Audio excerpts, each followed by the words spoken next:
Aside from attacking authentication mechanisms, we can also attack tokens themselves. This is to try and change our identity.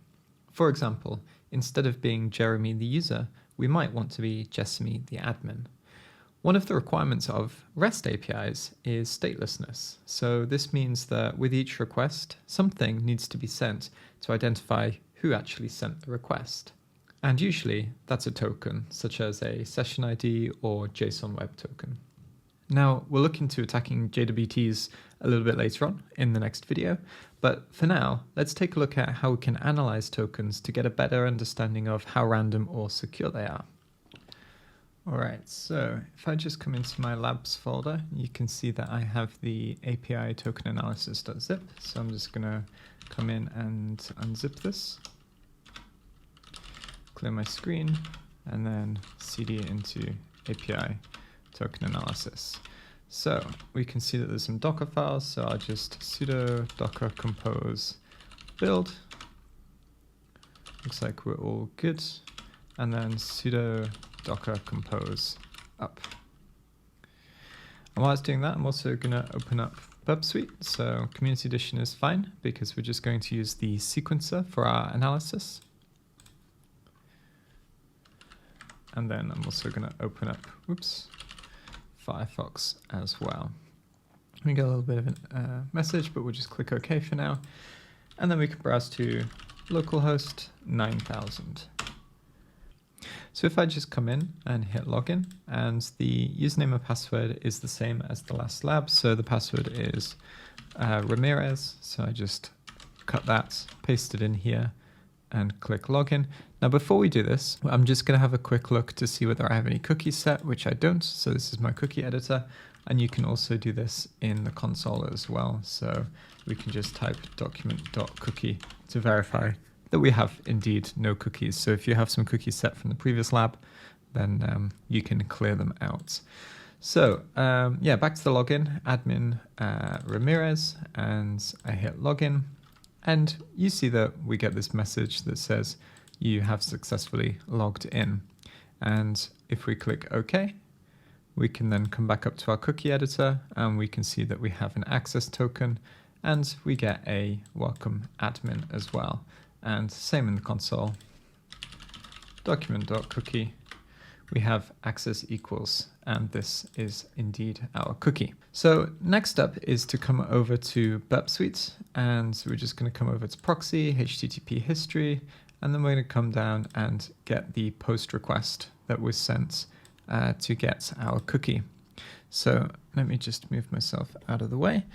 And you can see that we sent the email and password, and we got a token back in the response. And this is what we need for sequencer.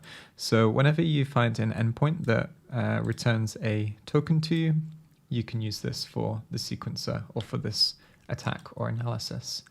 So I'm just going to right click on the request, send to sequencer, click on sequencer, and before we start the live capture, we actually need to tell it where to find the token.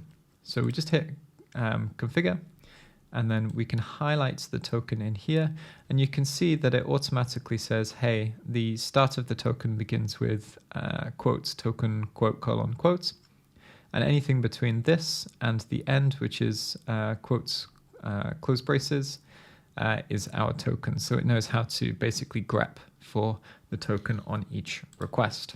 And then all we need to do is start live capture. Now, if you're doing this against a live website, this is going to send thousands and thousands of requests. So make sure you're authorized to do it and make sure that, you know, if it's against a production system, it can stand up to this kind of brute force.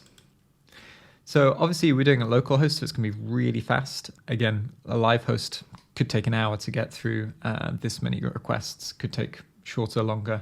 There are many variables. So 20,000 tokens, it's collected, and we can click Analyze Now, and you can see it gives us some results. So it says the overall quality of randomness within this sample is estimated to be extremely poor. So this is grounds for further inspection or further analysis. If you saw that the quality of randomness was incredibly amazing, you'd be like, this is probably not an attack vector unless there is something that you know about the token that maybe is overlooked by this tool. So if we come to character analysis, now this is quite interesting because I actually know how this token is created, and I know how it's formed because I wrote the code that did it. And this is not an accurate representation of the token. And this is a trap that I've seen a few people fall into before. The token we get back, if we inspect it or if we look at it a little bit more closely, you might think, looks like base 64, and sometimes if the padding's wrong, then you'll have equals on the end. And if we copy this and just open up, a new terminal page and just echo-n this to base 64-d, you'll see that, it is indeed base 64. And interesting that, we can come in and start to make some guesses as to what this is. Another way to do this is simply if we head over to Burp Suite, decoder, decode as base 64. And if you think it's, if you're doing a CTF or if you think it's something like completely strange, if you just come to Google and then CyberChef, I think it's cyberchef.io. Yeah, this is the one.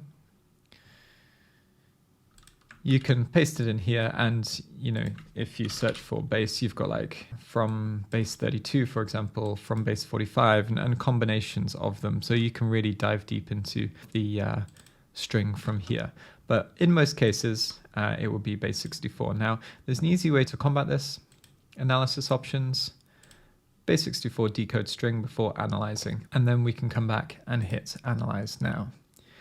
Now, if we save the tokens, let's say it's base 32 encoded, we could save the tokens, decode them, and then just load them in and analyze them that way. So if we have a set of tokens, we can still use the sequencer, but often we just do a quick base 64 decode and we're good to go. And now this is the analysis that I was expecting. So there's very little randomness between characters 0 through 14, and a lot of randomness between 15, 16, and 17. So this is really weak because it just means that in terms of our attack, instead of trying to brute force 17, 18 characters, we only need to brute force the last 3 characters. And looking at the token itself, it looks like the first 5 characters are the username. So it's likely that our token, when we're trying to brute force, will be Jeremy. And having a look at this, this looks like a time date stamp. So this looks like hours, minutes, and seconds. And I suspect what we can do is if we save the tokens and we save it to somewhere normal, let's just go into temp and I save it as tokens.txt and I come back and let's just head -n the top 100. We're in the wrong place. Let's cd temp head TACN 100. Oops, that's 1000. Tokens.txt. We can see that obviously the first part of the token is the same every time, and then the end is slightly different, and this is from the base 64. Obviously we want to see this decoded, so again there's a few ways to do this. So I'm just going to copy and paste and then come back to Burp Suite and come to decoder, paste it in, and you can see indeed that we have 3 lowercase characters at the end of every token. And if I come back and let's say I grab tail TACN, let's say 10 of tokens.txt, I want to grab the last few and compare them to basically the first few. So if I just come here and remove a bunch of these and paste in here, you can see the timestamp changes. Now, apologies if the text is a little bit small, but we've got 10:38:15 and 10:38:21. So this looks like the seconds that are ticking up. But obviously, because our requests were very fast, we got quite a lot of tokens for each second that passed.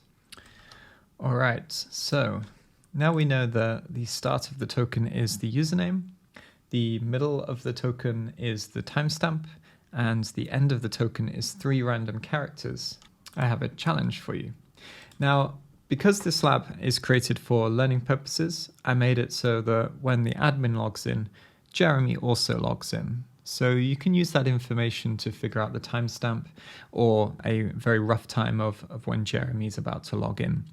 Obviously, if this was a real situation and the token was created by a timestamp, we'd have to find other ways to figure out when the user logged in. Maybe on their profile, it gives them a last online time, or maybe we just need to create a much wider array of tokens so that we cover, a few hours of the day when a user is likely to log in. It's very situational. But one last thing, don't forget that we learned how to brute force a couple of videos ago, so obviously you'll need to utilize those skills here. And as usual, we'll walk through the challenge together at the end of the section.